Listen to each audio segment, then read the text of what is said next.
Tumpukan uang itu memiliki hal yang mengejutkan. Di sisi kanan terdapat tas berwarna merah. Dan di sisi lainnya adalah bom kecil. Ini adalah trik dari Bank Los Angeles untuk menangani perampok. Baru-baru ini manajer menaruh sejumlah besar uang di lemari. Kemudian kedua perampok memakai topeng datang ke bank. Keduanya membawa AK-47 dan menyerang bank. Mereka semua berbaring di lantai.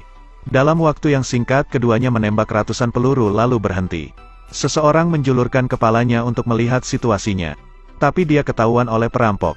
Dan berkata semua orang akan mati jika mencoba untuk bergerak. Setelah memperingatkan mereka, perampok itu masuk ke ruangan manajer. Dan manajer pun berada di dalam. Mereka segera mendobrak pintunya. Pada saat ini, manajer itu sangat ketakutan. Meskipun ini adalah kasus perampokan ketiganya. Dan mereka sudah bertemu dengan beberapa perampok bulan ini. Tapi ini pertama kalinya dia bertemu dengan bandit gila seperti itu. Karena manajer diancam oleh perampok itu. Dia hanya bisa patuh dan membuka gudangnya dalam 1 menit. Manajer tidak berani membangkang.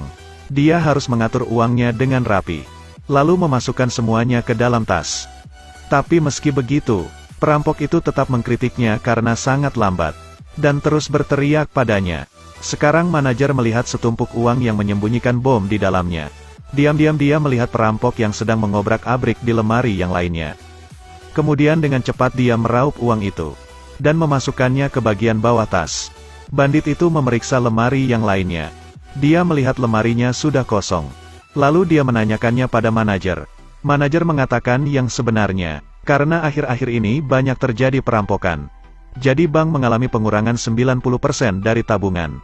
Perampok memaksa manajer untuk menjadi bawahannya. Lalu dia menemukan ATM di lobi. Tapi hanya pembawa uang yang berhak membuka ATM. Perampok itu merasa sangat kesal. Lalu mengangkat senjatanya dan menembak ATM-nya. Tapi ATM-nya anti peluru. Ini di luar imajinasinya. Dia sudah tidak sabar lagi. Karena 8 menit telah berlalu. Kedua perampok itu tidak menyadari bahwa seluruh bank sudah dikepung oleh polisi. Bahkan orang dewasa pun tidak bisa melewatinya. Perampok itu menjadi sangat panik. Lalu mereka membawa semua orang masuk ke brankas. Kemudian keluar dari bank. Tindakan ini mengejutkan para polisi di luar. Lagi pula mengapa mereka berani bertindak seperti itu. Kedua perampok itu ingin keluar dari pengepungan. Tapi para polisi juga telah meremehkan kedua perampok itu. Dalam pelarian ini tidak ada orang yang menghina mereka. Tepatnya itu disebut sebuah pengepungan. Di bawah kekuatan yang besar. Lebih dari 100 polisi telah menyerang mereka. Namun mereka mengira kedua perampok itu bertindak tanpa berpikir. Karena sebelum misi ini dimulai, mereka menyiapkan senjata terlebih dahulu. Lalu menyiapkan lebih dari 3.300 amunisi. Tidak hanya daya tembak mereka yang kuat. Pertahanan mereka juga sangat bagus. Mereka memakai baju besi tingkat tinggi. Amunisi berukuran 9 mm tidak akan bisa menembus mereka. Saat menghadapi kedua perampok itu, para polisi juga tidak berdaya. Polisi dan orang-orang di sekitar terus terkena peluru. Karena untuk menyelamatkan rekannya, polisi itu bergegas menghampiri rekannya saat para perampok dalam kesulitan. Tapi sayangnya perampok itu melihatnya. Polisi itu tertembak di bahunya. Setelah terjatuh ke tanah dia tertembak lebih banyak peluru. Untungnya para perampok tidak menembaknya lagi. Polisi itu berjuang untuk menyeret tubuhnya ke samping jalan. Kemudian dia menembak lagi pada para perampok. Tapi setelah beberapa saat, polisi itu menerima lebih dari 100 peluru dari para bandit. Saat pertempuran berkecamuk antara kedua belah pihak, tiba-tiba asap mengepul dari dalam kantong uang. Karena melihat bom di dalamnya akan meledak. Kedua perampok itu segera kembali ke bank. Mereka ingin balas dendam pada manajer. Tapi mereka membuat kesalahan besar. Mereka membawa semua orang memasuki brankas. Perampok itu segera menembak mereka semua. Manajer bergegas menutup pintu brankasnya. Kali ini para sandera sudah aman. Kemudian beberapa polisi pergi ke toko senjata. Karena melihat polisi masuk ke tokonya, pemilik toko mengeluarkan senjata terbaiknya. Senjata itu sama dengan yang digunakan oleh pasukan Amerika. Laju tembaknya sangat cepat dan akurasinya juga sangat tinggi. Lalu pemilik toko juga mengeluarkan senjata lagi. Itu adalah salah satu senapan penembak jitu terbaik. Polisi sulit mempercayainya. Barang bagus itu tidak boleh disentuh polisi. Tapi orang-orang dapat dengan mudah membelinya. Kemudian polisi itu memintanya untuk mengemas semua senjatanya. Inilah yang diharapkan dari pelanggan yang besar. Tapi saat pemilik toko membantu mereka membawa senjatanya ke dalam mobil, Polisi tidak mengatakan sepatah kata pun tentang pembayarannya. Siapa yang membayar semua ini? Carilah ketua dan minta dia membayarnya. Polisi pergi ke toko senjata untuk membeli senjata. Hal seperti ini benar-benar terjadi di Amerika. Di depan Bank Los Angeles, kedua perampok bertopeng menembak ratusan polisi. Sehingga aksi perampokan ini menarik sejumlah majalah besar. Mereka juga telah menyiapkan ribuan peluru sebelumnya. Di sisi lain, aksi ini juga memiliki partisipasi dari ratusan polisi di Los Angeles. Polisi Bandara Los Angeles juga ikut membantu. Bahkan tim keamanan kampus pun ikut membantu untuk menangkap kedua perampok itu. Mereka semua mengepung kedua perampok itu. Tetapi pada umumnya mereka tidak bisa berbuat apa-apa. Peralatan mereka berada di level terendah dibandingkan kedua perampok itu.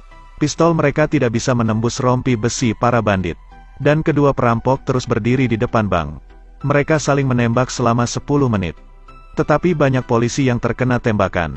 Dan perampok itu malah tidak terluka sama sekali. Daya tembaknya masih sangat kuat. Bahkan keduanya mengejek para polisi itu. Hingga menembakkan ratusan peluru. Kedua perampok itu memutuskan untuk mundur. Namun sebenarnya mereka mundur untuk sesuatu yang orang tidak mengerti. Mereka tidak memilih kendaraannya. Dan mereka juga tidak segera meninggalkan tempat kejadian. Rekannya melaju dengan lambat. Lalu satu orang lainnya terus menembaki polisi dari luar mobil. Sekarang di jalanan penuh dengan polisi. Namun senjata mereka tidak cukup kuat untuk menekan kedua perampok itu. Para bandit terus menembak mereka. Setelah itu banyak polisi yang tertembak. Beberapa saat kemudian, akhirnya kedua polisi yang pergi membeli senjata telah kembali. Setelah keduanya dilengkapi sepenuhnya, keduanya segera menekan para perampok itu secara paksa. Di bawah kepungan kedua polisi itu, senjata perampok itu rusak. Dia tahu bahwa tidak ada harapan baginya untuk melarikan diri. Jadi dia menjatuhkan senjatanya. Kemudian dia mengeluarkan pistol dari sakunya. Setelah merasa ragu sejenak, dia memilih untuk bunuh diri. Dan rekannya masih dikepung di tempat kejadian. Dia mengandalkan medan yang sulit dan menolak untuk menyerah. Mereka saling menembak terus-menerus. Kemudian polisi itu berbaring di tanah. Lalu membidik kaki dari perampok itu. Setelah itu dia menahan nafasnya dan berhasil menembak kakinya. Akhirnya perampok itu telah tertembak. Namun perampok itu belum sepenuhnya terjatuh. Dia berlutut dan terus menembak. Tapi beberapa saat kemudian dia ditembak di lututnya. Setelah tembakan yang ketiga kali, perampok itu merasakan sakit yang luar biasa. Akhirnya dia menghentikan perlawanannya. Sekarang mimpi buruk dari polisi Los Angeles telah berakhir. Film ini didasarkan pada kasus perampokan bank pada tahun 1997. Berdasarkan fakta yang sebenarnya, insiden itu berlangsung 44 menit. Kedua perampok itu menembakkan 1.500 peluru. Dan membuat banyak polisi cedera serius. Setelah kejadian itu, polisi Amerika dilengkapi dengan senjata M16 dan rompi anti peluru. Karena itu untuk memperkuat persenjataan dan perlengkapannya. Dan cerita pun berakhir. Terus ikuti Edelweiss Review untuk mendapatkan update cuplikan film berikutnya.